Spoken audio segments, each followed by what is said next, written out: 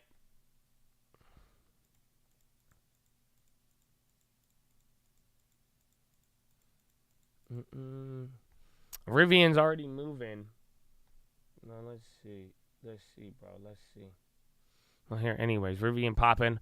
I'll give you some uncles till I get another update. But thank you for being here, Chad. I'm probably gonna leave after the first big earnings. So God bless you, and thank you for holding it down. And all my positive people, baby, get ready for the new year. We already ended this year. Shout out to Prezi, that's me.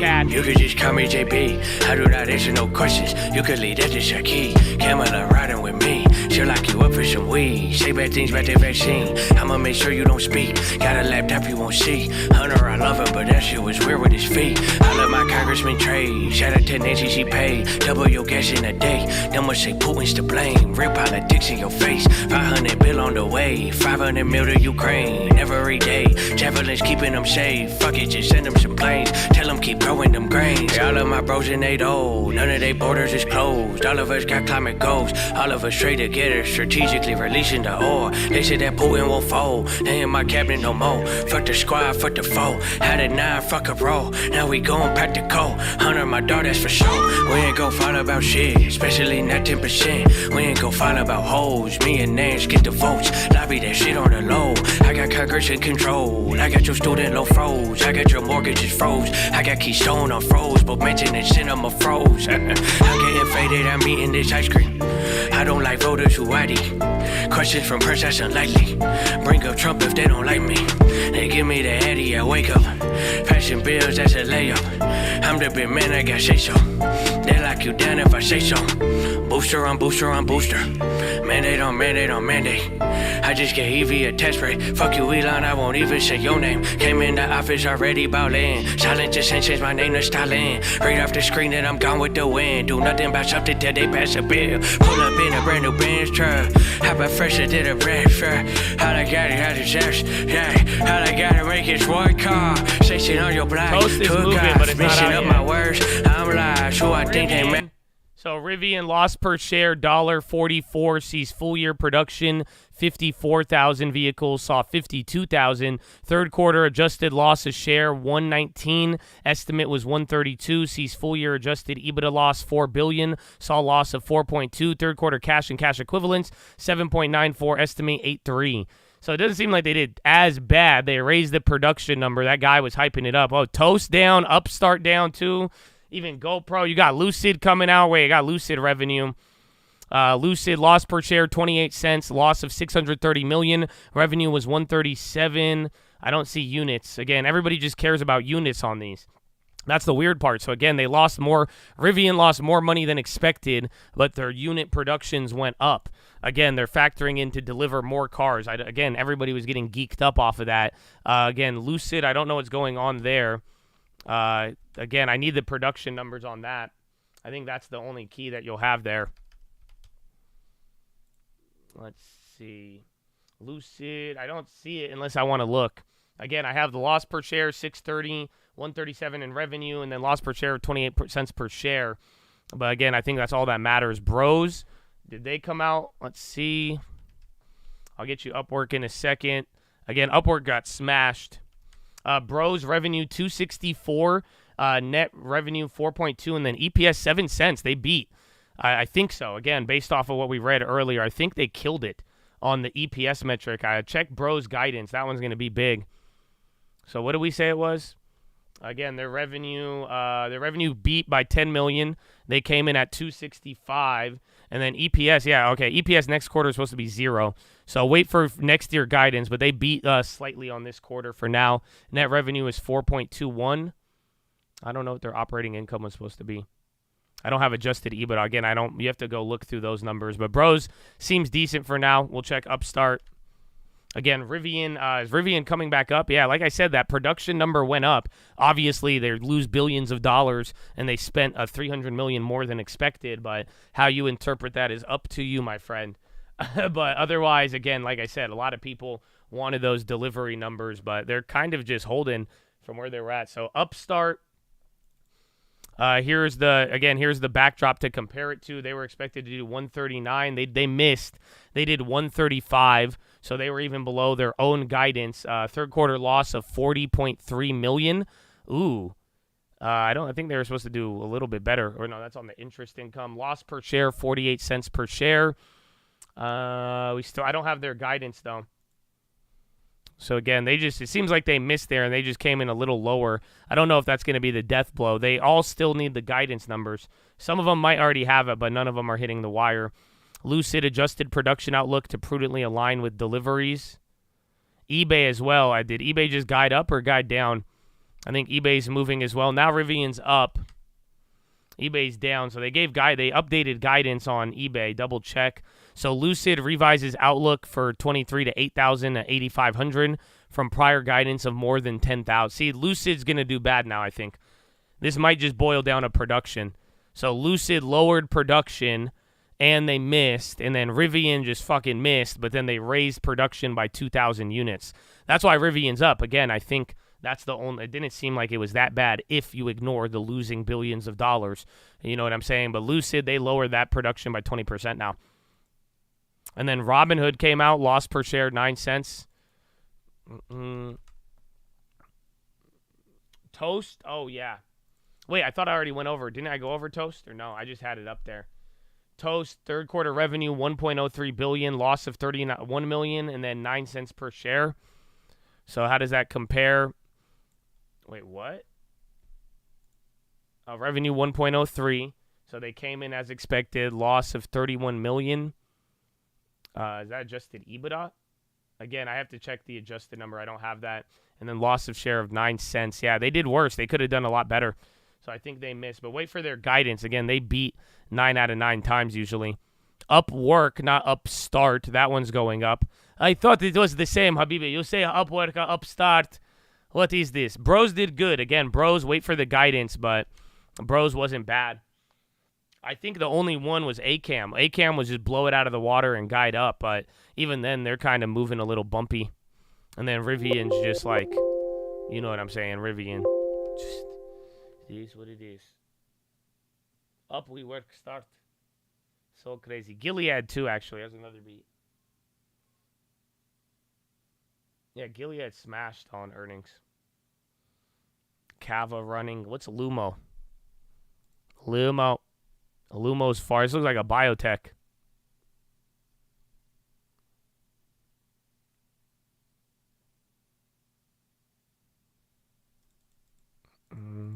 They still have $8 billion in cash on Rivian, but it's actually 7.9 or 7.7. It was supposed to be about $8 billion. And then again, they lost a little bit more. They didn't make as much per unit, but again, the part that literally I called it out right away, they just raised their production number. And again, everybody you heard, anything we read, everybody was just geeking up on production. So it seems like that is what is holding the weight when it's all said and done. But Chattadonia, my circadian rhythms and bowels are all over the place. Shout out to daylight savings. I think that's going to be it, though.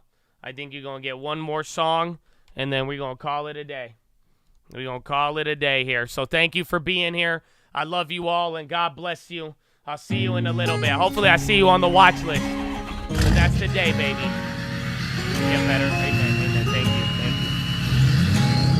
you. Hey, yo, Juice, actually. Isn't Juice? I saw him. We had a lot going on. Juice Trades, where he at, bro? He said he was in the hospital. I hope he's doing good, baby. Pray for Juice. I'm good. I'll get over this in a couple of days. You know, I'm getting mad hungry and mad poopy at the end of the day. You know what I'm saying? Loading on my F350. I don't drive a fucking EV. Rivian new high. Wow, they hate it. Ain't still on They hate the money. They love it. I'm gonna keep on driving all week. Think I just missed my exit. A Prius wouldn't let me merge. My driving got my girlfriend stressing, screaming in my ear like a bird. Told her, why they driving in the slow lane? If they ain't going slow, man. I used to say the same thing when they was slow up in the fast lane. Now I'm key trying to pass, man. Thinking Nissan almost crashed, man. I'm just trying to make a lane change. Now I'm late and I got road rage. Loading on my F350. Rose is not halted, no. I don't drive a fucking EV. Just remember, these are like the last leg of earnings. So some things are still kind of slow unless it's like the best earnings ever in the world. A Prius when they let me marry. My driving got my girlfriend stressing, screaming in my ear like a bird. Wherever said carpooling's faster, hasn't seen the 405. It took me 30 minutes just to go a mile. I came to California for the women in the vibe, but all I saw was Teslas and girls who look like guys. Now I let everybody, I'm just saying I'm surprised. All these different people, but none of them can drive. Rolling in my F350, I don't drive a fucking EV. Gas tank still on empty, but I'm gonna keep on driving all week. Robin Hood just gave some update on cash. Clavio came out too. Robin Hood plans to launch UK brokerage and EU crypto in coming weeks. I don't drive a fucking EV. They're still dying. Gas tank still on empty, but I'm gonna keep on driving all week. I think I just missed my exit.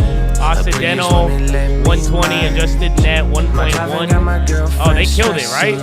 There you go. I think Oxy did good, but they might still sell out. Whoa. Oh, yeah, that's Oxy in bottom left. I thought that was Bonds.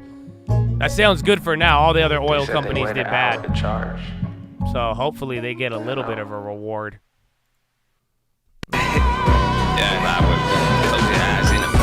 Fear the magic, wealth made the fastest. Generation past it, can't pass it. What's happening? What's happening? It's not supposed to be there. All right, Chad. All right, Chad. All right, Chad. That's it, man. That's it, man. That's the day. I got to get going. Thank you all for being here, man, for real, especially if you show love to all your Chads. A lot of donos and hype trains today as well, too, man. Thank you for the good times. I hope you've enjoyed it as much as I have being here as well. But for real, man, all the people showing love, exuding love, being about it, and at the same time providing good info, you know what I'm saying? Being in the game, being a part of the markets and all of it. I appreciate y'all. You have no idea. So thank you all again. I hope you enjoyed it. We will still see you on the watch list tonight if you got that time. We'll see. But other than that, man, that's the day. So go read the books. Richest Man in Babylon, Proverbs, New Living Translation, and The Strangest Secret in the World. And ladies and gentlemen, boys and girls, don't forget why we're here, why we keep going, why that faith, hope, and love ain't ever going out of style, and why you got to read Proverbs. Oh, yeah, that was good. I had a philo for you today. We just got a lot of things today, but read Proverbs. Why, baby? Why? Finger to the sky, baby. To God be the glory, and through the grace of God alone. Amen. Amen.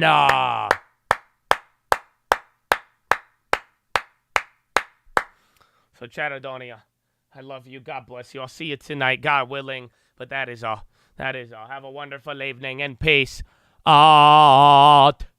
Yeah, what about, hey, you didn't get to hear me building back better day, huh? Come on.